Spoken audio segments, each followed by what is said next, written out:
नई अमरीकी इंतजामिया ने गैर मुल्की इमदाद के लिए मुंजमद फंड से $5 अरब जारी कर दिए हैं। ज़्यादातर फंड सिक्योरिटी इंसदाद मनशियात की मद में जारी किए गए फंड्स में पाकिस्तान में अमरीकी हिमायत याफ्ता F-16 तैयारों के प्रोग्राम के लिए $397 मिलियन भी शामिल हैं।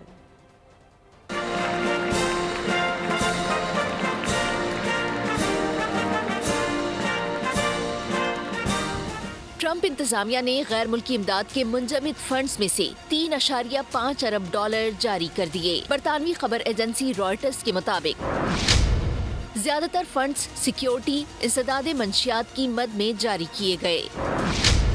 जारी फंड्स में इंसानी इमदाद का हिस्सा बहुत महदूद है।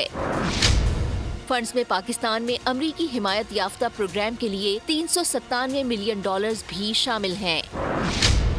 अमरीकी कांग्रेस ओहदेदार ने कहा कि अमरीकी हिमायत याफ्ता प्रोग्राम पाकिस्तान के F-16 तैयारों के इस्तेमाल की निगरानी से मुताल्लिक है। USAID के प्रोग्रामों के लिए $100 मिलियन से कम फंड्स जारी किए गए।